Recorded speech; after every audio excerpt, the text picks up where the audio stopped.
সুপ্রিয় দর্শক আসসালামু আলাইকুম। দেশ ও প্রবাসে যে যেখানেই আছেন আপনাদের প্রত্যেককে শুভেচ্ছা জানাচ্ছি। আজকে নতুন একটি প্রতিবেদন দেখতেই পাচ্ছেন আমার সামনে একটি আপু আসছে।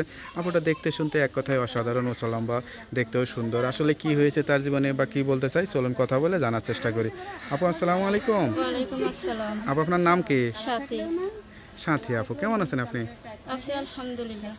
ভালো আছেন তাই না? এই তো আলহামদুলিল্লাহ, আল্লাহ রাখছে তোমাদের ভালোবাসা। আপনার বাড়ি কোথায়? আমার বাসা বগুড়া। বগুড়া। পরিবারে কে কে আছে? পরিবারে আমার মা আছে। শুধু মা আছে? মা আছে, ছোট একটা ভাই আছে। বাবা টাবা নাই? না, আপনি কি করেন? আমি কিছু করি না, আমার আম্মুই করে। আমার আম্মু আমাকে দিয়ে কিছু করাইতে চায় না। এমনি যোগ্যতা আছে, পার্লারের কাজ জানি, সেলাই মেশিনের কাজ জানি। লেখাপড়া করছিলেন? না, লেখাপড়া করা হয়নি, এর জন্যই বেশি একটা আফসোস লাগে। তো লেখাপড়া করেননি কেন?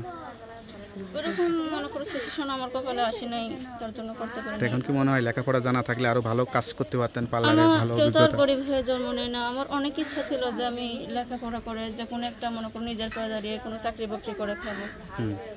নিজের পায়ে দাঁড়ানোর খুবই ইচ্ছা ছিল। তারপরে আল্লাহর রহমতে তাও পার্লারের কাজটা সম্পূর্ণ জানি আর কি। মানে যেভাবে চলতেছে খুশি তাতেই, তাই তো? তো আলহামদুলিল্লাহ। প্রতিবেদনে আসছেন কি আশা নিয়ে? আশা নিয়ে আসছি, দেখি অল্প অল্প করে জীবনের গল্প বলতে। যদি আমার কোনো প্রবাসী ভাই আমার মনের গল্পটা শুনতে চায়। আপনার মনে কি এমন সুখের গল্প না দুঃখের গল্প? সুখ দুঃখের গল্প দুটোটা মিলে এই বলবো। তো দুঃখের গল্পটাই আগে বলেন। দুঃখের গল্প বলতে গেলে তো মিডিয়ার সামনে বললেও ফুরাবে না, মানে দিন রাত এক হয়ে যাবে কিন্তু শেষ হবে না গল্প। সেটা শেষ হবে না। আচ্ছা, একটু সিম্পল বলেন, কোন কষ্টটা বেশি লাগে? কষ্টটা বেশি লাগে যে আজকে আমি প্রতিবেদনের সামনে এলাম, কারণ আমার বাবা নেই, লেখাপড়াটা করতে পারি নাই। এটা সবচেয়ে বেশি আফসোস লাগে। আর দুঃখের সুখের? সুখের গল্প যেমন একটা ভালো মনের একটা মানুষ চাই। দেখো, জীবন তার সাথেই কাটানো উচিত যার চেহারার চাইতে মন বেশি সুন্দর হয়।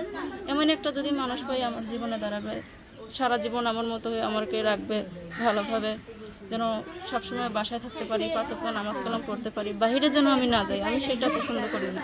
আপনি কিন্তু একটা ইম্পর্টেন্ট গুরুত্বপূর্ণ একটা কথা বলছেন, চেহারা সুন্দর আসলে কোনো চেহারা না, মানে দেখো, সুন্দর, চেহারায় মনটা কোনো- যার সুন্দর সেই আসলে প্রকৃত মানুষ, তাই না? জীবন তার সাথেই কাটানো উচিত যার চেহারার চাইতে মন বেশি সুন্দর হবে। তো আপনি চেহারাটা দেখাচ্ছেন না কেন? না, আমি এইভাবেই চলাফেরা করি। পর্দা করেন, নামাজ কালাম পড়েন? ইনশাআল্লাহ আপনাদের দোয়ায় করি। কেউ যদি বাড়িতে আসে বিয়ে শাদী করতে চায় তাকে তো দেখাবেন নাকি? হ্যাঁ, অবশ্যই। যে আমার স্বামী হবে তাকে দেখাবো। যখন এঙ্গেজমেন্ট হয়ে যাবে আমার, তখন চেহারা দেখাবো। এর আগে তার মানে বিয়ের আগে প্রেম করবেন? প্রেম বললাম তো, অল্প অল্প করে জীবনের গল্প বলবো। যদি কোনো ভাই শুনে মনে করো যে আমাকে আপন করে নেওয়ার চেষ্টা করে বা আপন করে নেয়, তাকেই সবকিছু তো বলবো। আপনার সঙ্গে কিভাবে যোগাযোগ করবে? আমার মোবাইল নাম্বার নাম্বারটা মুখস্থ আছে? বলেন, আপনি বলেন, আমি বলতে পারবো। তো আপনি বলে দেন। আপনি একটু দেখে বলে দেন।